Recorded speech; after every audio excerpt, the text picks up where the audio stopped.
gave us a whole world of exciting new possibilities. So I guess this is a story of how it changed our lives. Maybe it will yours too. It'll be cool. Now that I've gotten on the internet, I'd rather be on my computer than doing just about anything. You'll learn how the net can entertain you and take you to far-off locations and meet new people. So let's get underway. Hey Kyle, it's Jeff. We're here, episode 4, Kyle's Cut. We're going to be talking about episode 10 of Heads Up with Jeff and Sean, where we talk Harry Potter and the Prisoner of Azkaban. Before we get too deep into that, I have some stuff that I had Brett record for the Chamber of Secrets that I forgot to add in the Kyle's Cut episode of that. So here's Brett reading the DVD liner notes for Harry Potter and the Chamber of Secrets. Cars fly, trees fight back, and a mysterious elf comes to warn Harry Potter at the start of the second year of his amazing journey into the world of wizardry. This year at Hogwarts, spiders talk, letters scold and Harry... Fuck! Cars fly, trees fight back, and a mysterious elf comes to warn Harry Potter at the start of the second year of his amazing journey into the world of wizardry. This year at Hogwarts, spiders talk, letters scold, and Harry's own unsettling ability to speak to snakes turns his friends against him. From dueling clubs to rogue bludgers, it's a year of adventure and danger when bloody writing on a wall announces, "The Chamber of Secrets has been opened." To save Hogwarts will require all of Harry, Ron, and Hermione's magical abilities and courage in this spellbinding adaptation of J.K. Rowling's second book. Get ready to be amused and petrified as Harry Potter shows he's more than a wizard. He's a hero. Languages, English and Espanol. Subtitles, English, French, Espanol. Wow, what a natural. I think he may have a career in voiceover. Now imagine if that had been in the right episode of Heads Up, or even the right episode of Kyle's Cut. I mean, the impact would have been amazing. What I did do for episode 10 was create Sean his own little jingle for one of his favorite things that he likes to do on our show. I'd like to play that for you here as well. Let's see. You want to do Kyle's Click first, don't you? If you're waiting, I'm not going to let that be a quiet moment where you put the thing in. I'm just tired of you doing that.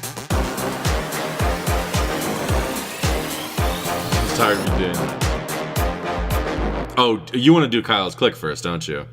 But this episode isn't about playing you jingles I make for Sean or things I make Brett do. It's about playing you stuff we cut out of the podcast episode that I think you might be interested in or may be relevant to you. And I think this next clip fits that perfectly. I'm getting a lot of knocking on this end. I don't know what's going on. That's it. We're investing in a podcast studio. Well, yeah, right after we have a meeting about the podcast. Make some amendments to the Constitution. Hey, as an aside, I know you probably don't want me doing this in the middle because you have to cut it out, but I'm going to get an expansion to Settlers of Catan if you guys want to play sometime. Oh, yeah. I haven't decided which one. I'm going to browse around on Amazon later. All right. Just so you know. I've never won. Maybe expansions will help. I don't know. Maybe they will. That's okay, Jeff. Sometimes when I come down to play, I don't even get to play with you guys.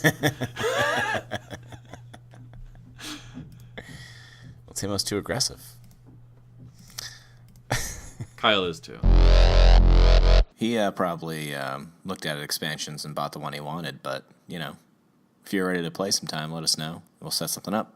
Now, this episode, my dog would not stop barking, so I thought it'd be funny on this episode of Kyle's Cut if I tried to interview her while she barked, but I cannot get her to bark. This is as much as I got her to do. Stella, how did you enjoy that episode of Heads Up that you were on?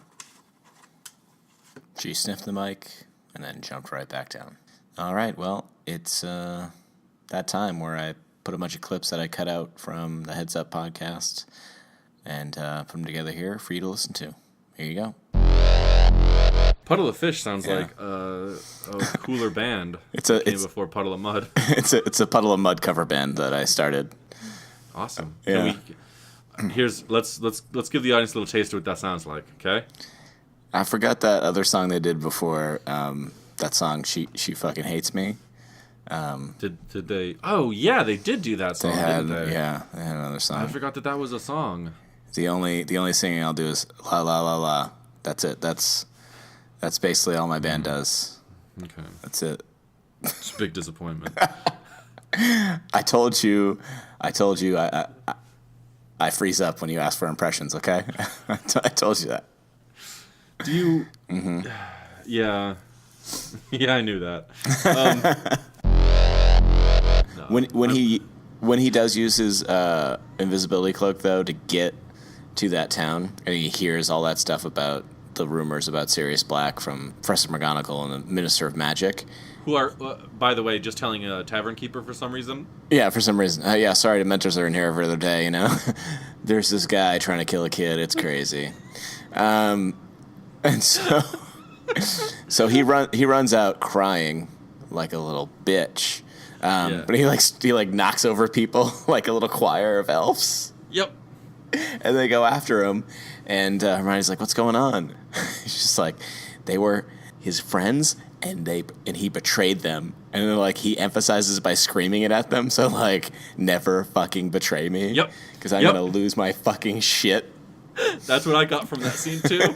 Was like he's part kind of thrown off kilter by this information, but he also fucking conveys a threat by being like, "Yeah, no, you better not do this to me. I will fucking murder you." If there were ever a time for him to shout, "I am the boy who lived," Yeah. It was right after that. I feel like if you were in Harry Potter's shoes, you'd be saying that all the time. If I was in Harry Potter's shoes, I'd walk around like I was a fucking Conan the Barbarian-esque murder machine. Like, no shirt. At all times, I would not be wearing a shirt. And I'd just be flexing. You know, I'd be in potions, and Snape would be like, "What? No, how do you make this potion?" And I'd just fucking sweep all of my books and stuff off the table. And I would just look him dead in the eye and be like, "I'm the boy who lived." And he'd back off. What's he going to do? What's he going to do? Yeah, I mean, even from a faculty perspective, what can he do? Detention? Detention. Cool, dog. Because guess what? When I was a baby, a dark wizard tried to murder me, and I lived. So take your chances, I guess. Yeah, I'm flying high as a kite. Yeah, and the principal of the school fucking loves me, so eat shit. How about that? Like, oh man. Maybe, you know what we'll do after we're done with the Harry Potter movies, right? We'll each pick a character and just say how we would have reacted in situations. For the wrap-up. For the wrap-up. We'll do a wrap-up episode. Oh, my God. I promise I won't pick Harry Potter because I just did that. That would be me in every situation. I am the boy who lived. So, like, McGonagall is like, "Oh, I'm sorry, you don't have a permission slip to go to buy candy in this town." I'd just be like, "Oh, yeah?" I'm going to walk there behind you guys. And if you want to try to stop me, fucking go for it. Because when I was a baby, a dark wizard tried to murder me, and I lived. I am the boy who lived. You don't think the people of this town want to see a celebrity walk in? Okay, I'm the best thing that's ever going to happen to this fucking town. And you know what would happen? That group would get there, and then fucking 20 feet behind, who is it? Fucking Harry Potter with fucking little pep in his step, totally shirtless, flexing his fucking biceps, wand in one hand. For formal events, I'd have that cloak of invisibility wrapped around me like a toga. You see, just like, I'd look like a fucking Roman senator. Like, I'd find a crown, like a laurel crown to wear. Nothing is off the table for this kid. He'd grab the blood bucket from storage and just have blood, just decorate himself with blood. I'd grab it from storage and just fucking throw it on goddamn Malfoy for mouthing off to me. I'd write that paper about werewolves to Snape in it. I don't understand why he's not doing these things. I guess he's got a better whole... You know what it is? I think because he grew up... The Dursleys knew what they were doing. They held him down his whole life. Well, he also must think, like, Dumbledore might be treating him with kids' gloves, because he's like, wow, like, I just did this really powerful spell, and, like, it's crazy. He's like... Yeah. But, like, Dumbledore, he seems to know what he's doing. Maybe you have to be, like, kind of cool and not piss him off. I don't know. Yeah, influenced... Probably by Dumbledore's composure a little bit, I guess, but... Who in the last movie threatened him to stay loyal? Yep. Well, see, why do you think Harry's now turning around to do it to his friends? That's what he's really learning at school. Yeah, and it's amazing. I love it. I just don't... 100% of the time, totally shirtless. I just be striding around. The Dementors just end up... Are they trying to watch the Quidditch match? Is that why they're up in the clouds so high in a rainstorm? Well, the Dementors are there to kill Harry Potter. Like, that's... they secretly work for Voldemort. Like, when he comes back into his power, like, they're just on his side. I didn't get that from this, but that makes sense. That makes sense because the later movies and stuff. So they are trying to kill Harry Potter. Yeah. That's why they're sucking his soul out every chance they get. Yeah. Yeah. And Voldemort knows that Sirius Black didn't rat him out. Yeah. So there's this whole conspiracy. Wow, shit. Sean, you really opened my eyes.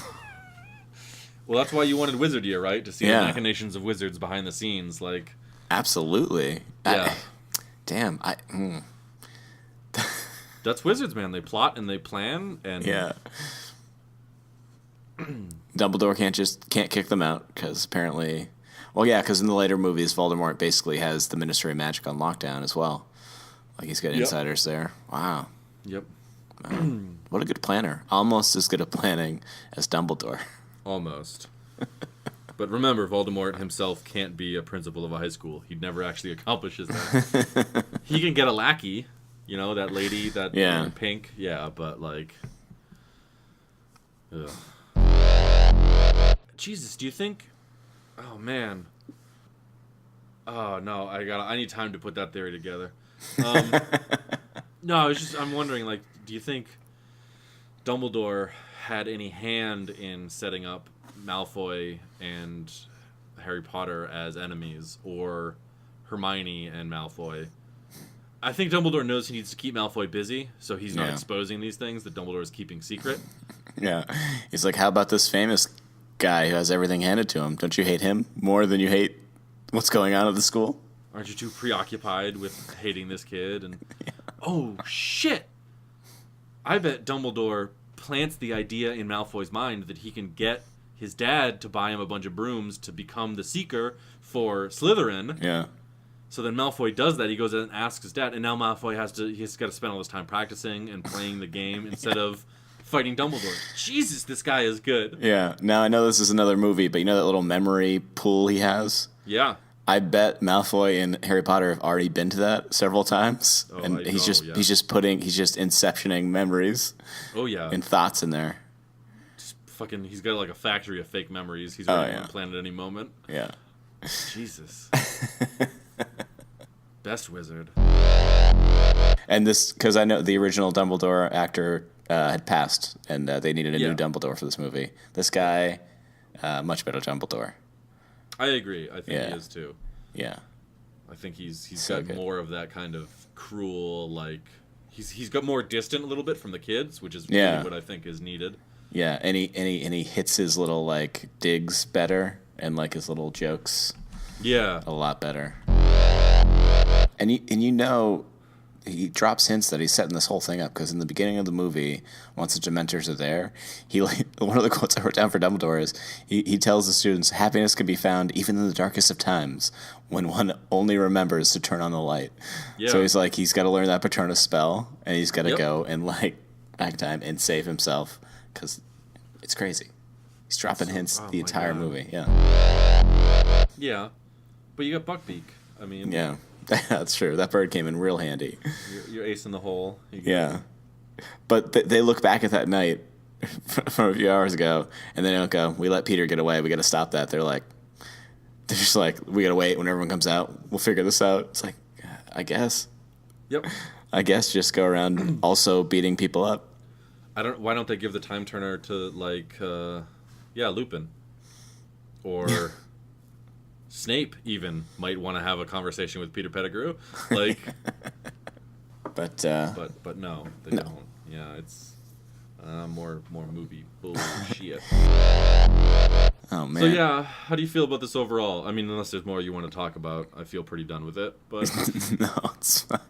It's like, it's fine. Like I was saying, unlike the other two, there's no plot or thing for Harry Potter to do except for go to school until they make up this thing at the end. And but I think it was the best one of the three so far. yeah, but- I mean, the payoff was better. Yeah. I mean, the first one was just like they incrementally solve puzzles with each of their skills, Yeah. and then Harry's kills a man with his hands. And the second one is just like, they're like doing stuff, and Hermione's out of it, and they throw a man down the sewers, and then Harry kills the snake with a sword. And the idea of Voldemort, he murders it. Yeah. I don't know. What are your feelings on? From your memory, do they keep getting better, or we're in for another slump? I think so. I think they do. I think they keep getting better. More entertaining at the very least. Yeah. And the child actors they keep getting more and more competent. Yeah. So that you get that to look forward to, I guess. Yeah, so it's all right. Well, there they are, the stuff we cut out from Heads Up with Jeff and Sean, episode 10. I mean, we also ate candy hearts. They're disgusting. So until next time, Kyle, as Brett says, Get the hell out of here!